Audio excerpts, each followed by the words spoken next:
This thing's awesome. It's pretty quick, isn't it? Oh, it's quick. I'm used to the old hydraulic 14-second cycle time. 14 days. Yeah, 14 days, yeah. Today on In the Woodyard, I've got 2 trailer loads full of wood that's split that needs to stay off the ground, so I got to stack. Here we go. So yesterday we split this trailer load full and the trailer load full that you see over there by the elevator. We got those split and the trailers are full and we want to do some more splitting. It's beautiful outside. It's like 40 degrees almost. I think it's like 38. Everything's turning to mush. The ground is nothing but slop and that's not good. Froze would be better because I was planning on just dumping this wood on the frozen ground and then selling it as I can. I've got a little bit of mixed hardwood left. It's that middle pile you see over there. And that wood is pretty much going to be sold in the next week or two. I've got orders that people want, so that stuff will be gone. And then I'll have to start selling this. Now this is getting close to being ready. And I think once I get it split and off the ground, stacked, in a matter of a month or two, it'll be dry. So a lot of it is dry already. I'd say a good third of it is below 20%. A third of it is probably between 20 and 22%. And then a third of it is like 24, 26%. So I got to get it off the ground because everything is just mushy and it's supposed to stay warm for the next 2 weeks. It's very unusual for this time of year in January to have this much warmth. Normally it's 0, below 0, that kind of stuff. But everything's wet and muddy and sloppy and slimy and slick and snotty, so I'm gonna stack it. That's what I gotta do. Now I'm not gonna worry so much about getting it exact to the right amount of measurement in the rows. I'm just gonna go high and long and just stack, just to get it off the ground. And so I got the trailer backed up right here. I backed it up just now. And I'm going to tip it up. And I'm just going to start stacking right here and just work my way that direction.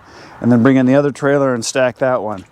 And I want to get it done as fast as I can because later today we might have some help coming that people want to split. So I got to get busy right now. What's new, pussycat? Tom Jones wants to know, what is new, pussycat? Nothing, huh? Okay, you're going to probably be wanting to move pretty soon because I'm going to start stacking right there. I don't have any food for you, sorry. I got work to do right now. Nothing but sloppy, slimy, snotty, slippery, slick, saucy, soupy crap. That's what we've got here. All right, going to lift the trailer up.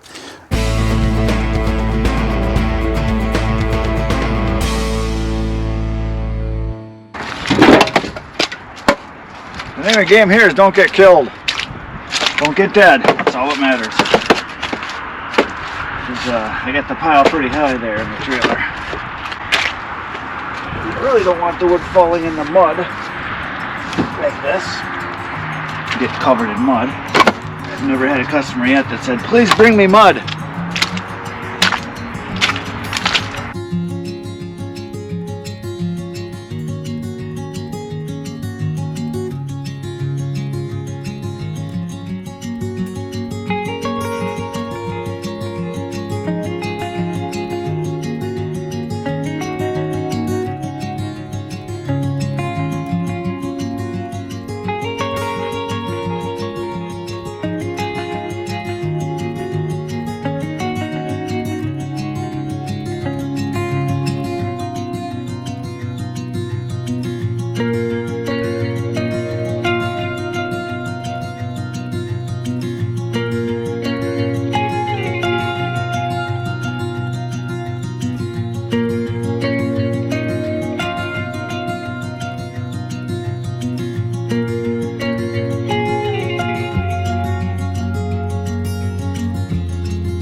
So there, we did some splitting. We got one trailer load full, and then we had a little talk because we had the Husqvarna dealer rep was here, so we talked with him for a half hour at least. So it kind of cut into production. So we ended up going into the dark, and we decided to quit because we couldn't see our hands anymore. Yep. So, and the belt came off of the conveyor. So we put that back on. We figured it's a good time to quit. But yeah, it's soupy out here and messy, but we got work done. And this is Adam's first time running the Ultra, so what do you think? This thing's awesome. It's pretty quick, isn't it? Oh, it's quick. I'm used to the old hydraulic 14-second cycle time. 14 days. Yeah, 14 days, yeah. Yeah, and it with 3 guys, it's as fast as you can go. Yep.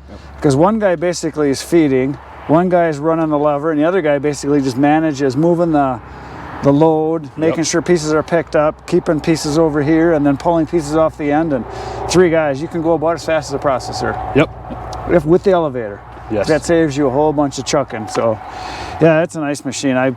And a lot of people, when they see it, in person, they say like, "Wow, on video you see it's fast, but when you got to actually do it, oh yeah, it's as fast as you can go." Me running it's way different than watching it on video. Yeah, it is. Yeah, and for the price of what these things are, I mean, it's a very affordable, even for just an average homeowner. Yep. Because it's not like a professional model. I mean, it's kind of in between. Yep. But I've beat the snot out of it. I've run a couple thousand face cords through it now, and it just keeps going. So, yeah, it runs really good. And I obviously got the Honda engine because I got one of the original ones. But I've heard the Vanguards are good too. They all run, they all work. But the cycle time is what's nice on this. Yep. That's I looked at getting what's it called, the ones that are real fast, the kinetic. Yeah. With the wheel. Yep, the super splitters. Super split, yeah. I don't think you can't split as fast as this can yet. I've used the super splitter.